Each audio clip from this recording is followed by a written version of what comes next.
Good morning students. मेरे channel पर नए हो तो सब्सक्राइब कीजिए, लाइक कीजिए, शेयर कीजिए। आगे भी मैं ऐसे वीडियो बनाती रहूँगी और कमेंट में लिखिए कि आपको कौन से चैप्टर का कराना है या क्या कराना है, आप ज़रूर लिखिए। तो आज हम करेंगे चैप्टर 5 10th क्लास का सुमित्रानंदन पंत। चैप्टर का नाम है पर्वत प्रदेश में पावस। तो इसके MCQ क्वेश्चन देख लेते हैं। इंद्र खेलता इंद्रजाल में इंद्रजाल किसे कहा गया है? वर्षा ऋतु में बदलते प्राकृतिक दृश्यों को इंद्रजाल कहा गया है। इंद्र आपको जादू का खेल दिखा रहा है। बादलों को कवि ने इंद्र कहा है। इनमें से कोई नहीं। आप अपना आंसर सोच लीजिए, आपको साथ साथ में ही लर्न हो जाएगा, दोबारा से लर्न करने की जरूरत नहीं पड़ेगी। तो आप अपना आंसर सोच लीजिए और अब बताइए। तो आपका आंसर है वर्षा ऋतु में बदलते प्राकृतिक इंद्रों का इंद्रजाल कहा है, दृश्यों का। तो ये हमारा ए आंसर आ जाएगा। इसके बाद है भूधर पर अंबर टूट पड़ने का क्या आशय है? आकाश धरती पर आ गिरा, आकाश धरती पर टूट पड़ा, तेज वर्षा होने लगी, अत्यधिक शोर होने लगा। अत्यधिक, तो क्या आंसर आ जाएगा? आपका आ जाएगा तेज वर्षा होने लगी। सी आंसर आ जाएगा आपका।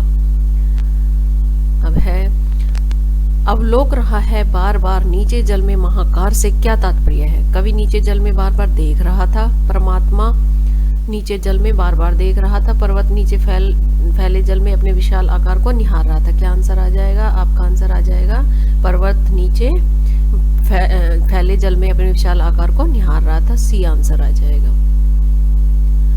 मेखलाकार पर्वत आकार में पर्वत किस भाग का वर्णन किया गया है? पर्वत की चोटियों का वर्णन किया गया है। पर्वत के ऊपरी भाग का वर्णन किया गया है। पर्वत की तलहटी का वर्णन किया गया। पर्वत के विशाल ढालदार भाग का वर्णन किया गया। किसका वर्णन किया गया? जल्दी सोचो। पर्वत के विशाल ढालदार भाग का वर्णन किया गया है। डी आंसर आ जाएगा। अपने आंसर अपने मन में सोचते रहो और फिर चेक करो। पर्वत की आंखें किसे कहा गया है? पर्वत की चोटी पर को पर्वत की आंखें कहा गया है। पर्वत पर उगे पौधों को पर्वत की आंखें कहा गया है। पर्वत पर खिले हजारों फूल को पर्वत की आंखें कहा गया है। पर्वत के पत्थरों को पर्वत की आंखें कहा गया है। किसको कहा गया है? पर्वत पर खिले हजारों फूल को पर्वत की आंखें कहा गया है। पहाड़ों पर उगे वृक्ष कैसे लग रहे हैं? मन में उठने वाली उच्च आकांक्षाओं के समान, मोती की लड़ियों के समान, नदी में उठने वाली लहरों के समान, उपयुक्त सभी। मन में उठने वाली उच्च आकांक्षाओं के समान। ए आंसर आ जाएगा। उच्च आकांक्षाओं से तरवर में कौन सा अलंकार है? अनुप्रास अलंकार, उपमा अलंकार, रूपक अलंकार, उत्प्रेक्ष अलंकार। आपका आंसर आ जाएगा उपमा अलंकार, बी। आकाश में तेजी से घूमते बादल कैसे लगते हैं? काले, उड़ते हुए, आकर्षक, कोई नहीं। जल्दी सोचो। ये आ जाएगा सी आकर्षक। चित्रात्मक शैली के उदाहरण दीजिए। अपने सहस्त्र दृग, अवलोक रहा है बार बार, उड़ गया अचानक, लो भूधर, सभी। क्या आंसर आएगा? इसका आ जाएगा सभी। मानवीकरण अलंकार का उदाहरण दीजिए। पर्वत पर आंखें फाड़कर देखना, झरनों का गाना, पेड़ों का डर जाना, सभी। क्या आएगा? इसका आंसर आ जाएगा सभी। है टूट पड़ा भू पर अंबर से क्या भाव है? बादल बरस गए, बादल फट गया, बिजली गिर गई, वर्षा बहुत तेज और मूसलाधार होके बरस रही है। क्या आंसर आ जाएगा? वर्षा बहुत तेज होकर मूसलाधार से बरस रही है। तो डी आंसर आ जाएगा। कविता ने इस कविता में कौन सी शैली का प्रयोग किया? मानवीय, शाब्दिक, संदेशात्मक, चित्रात्मक। कौन सा किया है? यह आ जाएगा चित्रात्मक, ये डी। जलदयान का अर्थ बताए। बादल, वर्षा, बादल रूपी विमान, विमान। क्या आ जाएगा? जलदयान का बादल रूपी विमान। बहते हुए झरने की तुलना किस से की गई है? आंसुओं से, फूलों से, मोतियों की लड़ियों से, हारों से। किससे की गई है? मोतियों की लड़ियों से। सी आंसर आ जाएगा। झरने किसके गौरव का गान कर रहे हैं? पर्वत का, पर्वत की ऊंचाइयों का, पर्वत की उच्चता व महानता का, पर्वत की उच्चता का। आंसर सोच लिया? अब देखिए आपका आंसर है पर्वत की उच्चता और महानता का। सी आंसर आ जाएगा। ऊंचे वृक्ष किस बात को प्रतिबिंबित करते हैं? प्रतिबिंबित करते हैं शांति को, ऊंचे लक्ष्य को, सभी को, मन की शांति को। क्या आंसर आएगा? सभी को। पर्वत के हृदय से उठकर वृक्ष किसको देख रहे हैं? आसमान को, तारों को, सूरज को, चांद को। किसको देख रहे हैं? आसमान को। ए आंसर आ जाएगा। कवि ने तालाब की समानता किसके साथ की है? किसके साथ दिखाई है? दर्पण से, पानी से, जल से, सरोवर से। क्या आंसर आ जाएगा? दर्पण से। ये आ जाएगा आपका ए।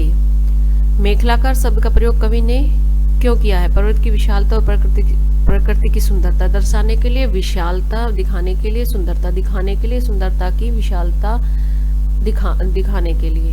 तो क्या आंसर आएगा? ए आ जाएगा आपका, पर्वत की विशालता और प्रकृति की सुंदरता दिखाने के लिए। अब पावस ऋतु में प्रकृति में कौन कौन से परिवर्तन आते हैं? बहते हुए झरने मोतियों की लड़ी जैसे लगते हैं, बहुत सारे फूल खिलते हैं, बादल आकर्षक लगते हैं, सभी। क्या आंसर आएगा? सभी आंसर आ जाएगा। पंत की कविताओं से क्या अनुभूति होती है? सुंदरता की, पर्वतों की, पवन की, पर्वतों की सुंदरता की। क्या है? आंसर आएगा आपका डी, पर्वतों की सुंदरता की।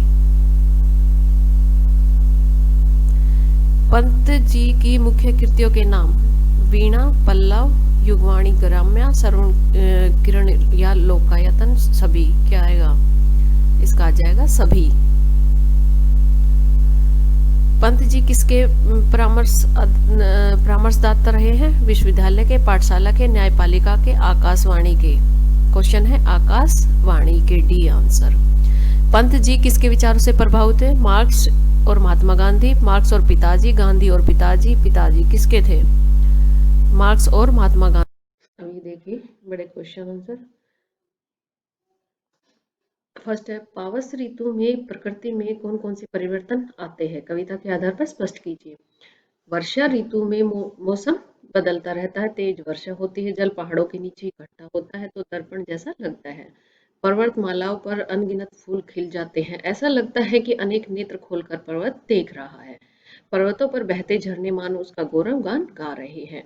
लंबे लंबे वृक्ष आसमान को निहारते चिंता मग्न दिखाई दे रहे हैं। अचानक काले बादल घिर आते हैं, ऐसा लगता है मानो बादल रूपी पंख लगाकर पर्वत उड़ना चाहते हैं। कोहरा धुएं जैसा लगता है, इंद्र देवता बादलों के यान पर बैठकर नए नए जादू दिखाना चाहते हैं। सेकंड है, मेखलाकार शब्द का क्या अर्थ है? कवि ने इस शब्द का प्रयोग कहाँ यहाँ क्यों किया है? मेखलाकार का अर्थ है करघनी के आकार का। यहाँ इस शब्द का प्रयोग पर्वतों की श्रृंखला के लिए किया गया है। ये पर्व पावस ऋतु में दूर दूर तक करघनी की आकृति में फैले हुए हैं। सहस्त्र दुर्ग सुमन से क्या तात्पर्य है? कवि ने इस पद का प्रयोग किसके लिए किया होगा? उत्तर देखिए, सहस्त्र दुर्ग सुमन कवि का तात्पर्य पहाड़ों पर खिले हजारों फूल से है। सुमन फूल होता है, सहस्त्र हजारों। कवि को फूल पहाड़ों की आंखों के समान लग रहे हैं, इसलिए कवि ने इस पद का प्रयोग किया है। कवि ने तालाब की समानता किसके साथ दिखाई है और क्यों? कवि ने तालाब की समानता दर्पण से की है, क्योंकि तालाब भी दर्पण की तरह स्वच्छ और निर्मल प्रतिबिंब दिखा रहा है। पर्वत के हृदय से उठकर ऊंचे ऊंचे वृक्ष आकाश की ओर क्यों देख रहे हैं और वे किस बात को प्रतिबिंबित करते हैं? तो क्या है? ऊंचे ऊंचे पर्वत पर उगे वृक्ष आकाश की ओर देखते चिंता मग्न प्रतीत हो रहे हैं, जैसे वे आसमान की ऊंचाइयों को छूना चाहते हैं। इससे मानवीय भावनाओं को बताया गया है कि मनुष्य सदा आगे बढ़ने का भाव अपने मन में रखता है।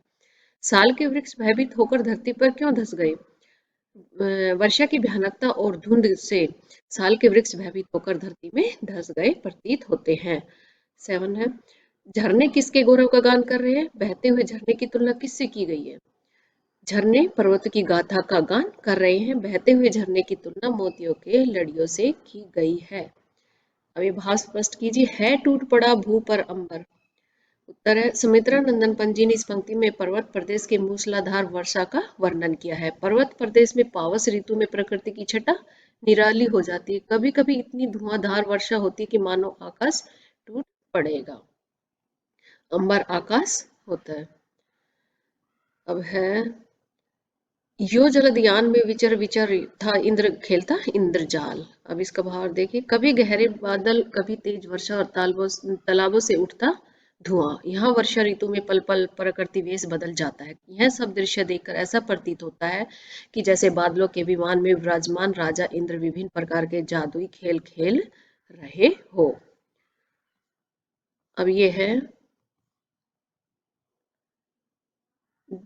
गिरिवर के उर से उठ उठकर उच्च आकांक्षाओं से तरवर है, झांक रही नीरव नभ पर अनिमेष अटल कुछ चिंता पर। इसका आंसर है, इन पंक्तियों का भाव यह है कि पर्वत पर उगे विशाल वृक्ष ऐसे लगते हैं मानो इनके हृदय में अनेक महत्वाकांक्षाएं और चिंतातुर आसमान को देख रहे हैं। कविता का सौंदर्य, इस कविता में मानवीकरण अलंकार को प्रयोग किया गया है, स्पष्ट कीजिए। प्रस्तुत कविता में जगह जगह पर मानवीकरण अलंकार का प्रयोग करके प्रकृति में जाल डाल दी गई है, जिससे प्रकृति सजीव प्रतीत हो रही है। जैसे पर्वत पर उगे फूलों को आंखों के द्वारा मानवीकृत कर उसमें सजीव प्राणी की तरह प्रस्तुत किया गया है। उच्च आकांक्षाओं से तरुवर है, झांक रहे नीरव नभ पर। इन पंक्तियों में तरुवर के झांकने में मानवीयकरण अलंकार है, मानो कोई व्यक्ति झांक रहा हो। आपकी दृष्टि से इस कविता का सौंदर्य इनमें से किस पर निर्भर करता है? अनेक शब्दों की आवर्ती पर, शब्दों की चित्रमयी भाषा पर, कविता की संगीतात्मकता पर। तो क्या आ जाएगा? शब्दों की चित्रमयी भाषा पर। इस कविता का सौंदर्य शब्दों की चित्रमयी भाषा पर निर्भर करता है। कवि ने कविता में चित्रात्मक शैली का प्रयोग करके प्रकृति का सुंदर रूप प्रस्तुत किया है। कवि ने